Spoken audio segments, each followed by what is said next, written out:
Alrighty, Roo, what is going on, everybody? My name is Blitzwinger, and ladies and gents, welcome back to a brand new video, and today we are going to be discussing Guardians of the Galaxy Volume 2.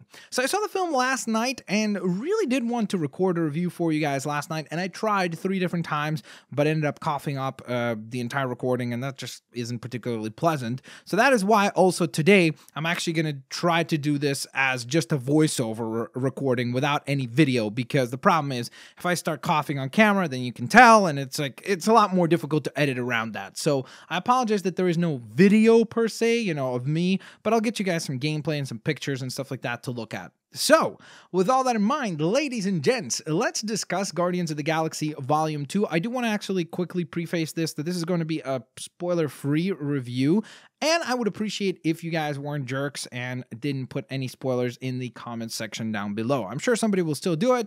I'll try my best to moderate for that, but I apologize and avoid the comments just to be safe if you haven't seen the film yet. If you have, let me know down in the comment section below what you thought. And with all that in mind, let's get rocking and let's get rolling. So I guess the number one question that people really kind of have in mind when discussing this movie, and it seems to be kind of a weird question, I don't even know why that is, but people always bring up the factor of, is this film better than the first one? Like, people don't even ask if this is a good movie or if it's fun or anything like that. It seems like the first question that I've heard in most conversations about Guardians of the Galaxy Volume 2 is it better than the first one? Well, I think the answer to that for most people will be, it depends. And the reason why I say that is because I feel like with the first film, a lot of us had kind of no expectations. We were going into it like, okay, well, let's see what they can do with very unknown characters. And I know you could make the argument like, hey,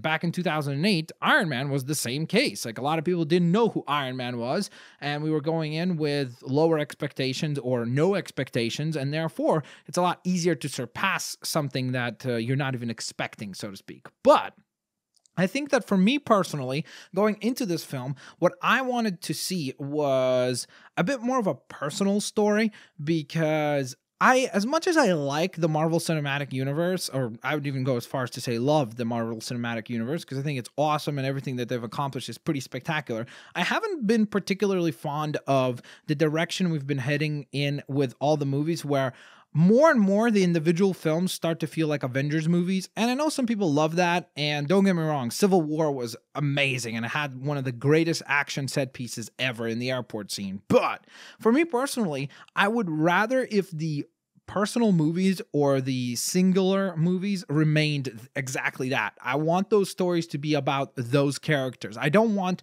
a Thor movie that is built around, Hulk and Doctor Strange, which is what we're probably going to get. But to me personally, I would much rather keep the singular stories singular to those characters, because if we don't, then it always just feels like we're not really exploring any of that character's psyche or any of that character's character development. We're just always kind of focusing on a big group, which is great and all, but I would much rather if that happened once or twice, in an Avengers movie or something like that. But when we're focused on the Guardians in this case, to bring it back, I would like the story to be about the Guardians themselves. I don't want the story to be about like, oh, how the Guardians tie into Earth or how they tie into other characters in the Marvel Cinematic Universe.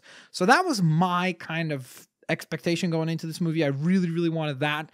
And then, of course, just like every Marvel movie, I'm still hoping and was hoping for a great villain. So going into this, I think that was kind of where I was at, just to give you a little bit of context as to like what I wanted to get from the movie. And with that in mind, I really enjoyed the film. For me personally, I would even say that I like this film probably better than the first one. I do need to watch it a few more times just so that I know exactly whether or not I stand where I do.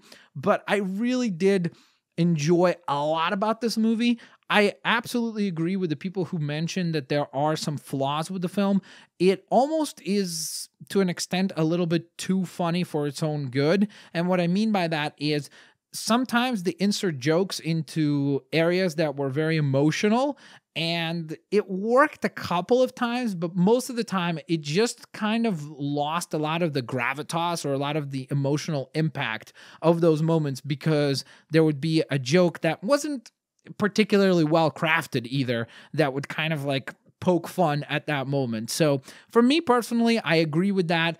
I also will say that I wasn't particularly fond of the pacing in some parts of the film. Like, it feels like it's a little rushed at times, and then sometimes it feels a little bit too like elongated and a bit slow. So that was a bit strange. But I think if you look at the last third of the movie, it's very, very, very, very strong. There's some really cool action set pieces. Like, all I will say without being too spoilery, if you love like Dragon Ball Z or like anime fights and stuff like that, it's really, really the closest that we have gotten to that in a Marvel Cinematic Universe movie. So I love that.